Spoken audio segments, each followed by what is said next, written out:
Сегодня ферма в Сторожевске – крепко стоящее на ногах хозяйство, хотя еще в 2016 году местные буренки ютились в аварийном здании. Коровы стояли прямо в навозе, протекала кровля, а доильное оборудование было изношено, из-за чего страдало качество молока. Как говорят местные, тогда хозяйство спасали, можно сказать, всем миром. Благодаря работникам фермы, муниципалитету и региону удалось в кратчайшие сроки провести масштабную реконструкцию. И сегодня в Сторожевске производят не только молоко и мясо, но и впечатление. В прошлом году здесь замахнулись на агротуризм. Благодаря гранту от Минсельхоза реализуют проект «Рыжая корова». В рамках него все желающие могут приобщиться к сельским будням и поближе познакомиться с рогатыми.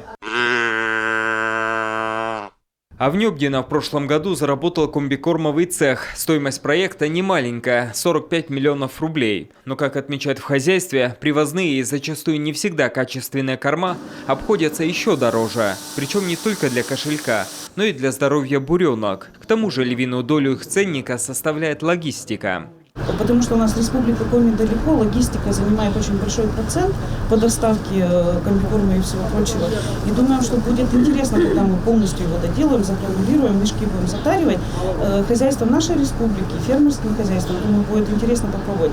Местные буренки довольны кормами собственного производства, тем более, что рецептура индивидуальная. Ее подбирают в зависимости от результатов анализов ветлаборатории, которые показывают, чего в рационе рогатых еще не хватает. В месяц цех готов производить до 500 тонн комбикорма. Сейчас загруженность около 150. Но здесь готовы нарастить обороты, учитывая, что продукцией цеха заинтересовались местные фермеры. Немножко у нас продажи уже есть. Мы хотим дооснастить, доработать комбикормовый цех, поставить линию грануляции, линию затаривания в мешки мелкой и крупной фасовки и заниматься реализацией. Почему бы нет? Разработаем свой логотип.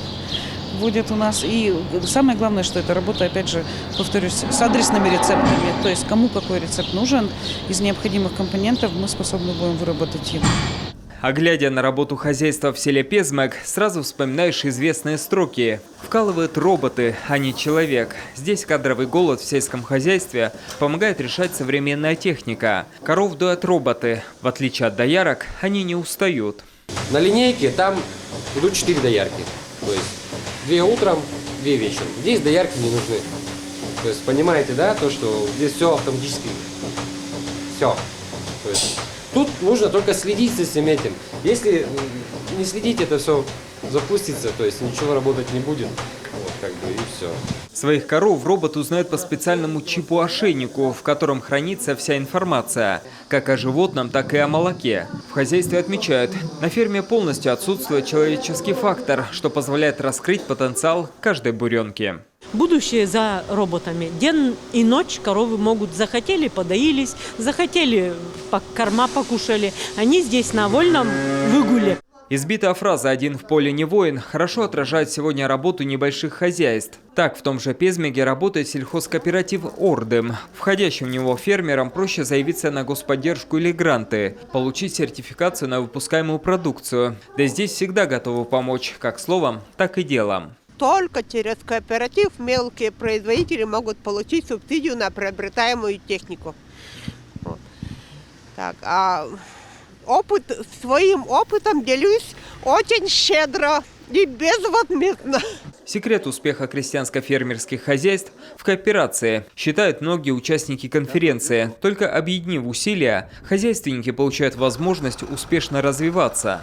Со своей стороны помогает и республика. Так, в этом году на гранты агростартапа направят более 30 миллионов рублей, что практически в 2 раза больше, чем в прошлом 2023. Павел Королев, Иван Богомолов, телеканал Юрган, Карткировский район.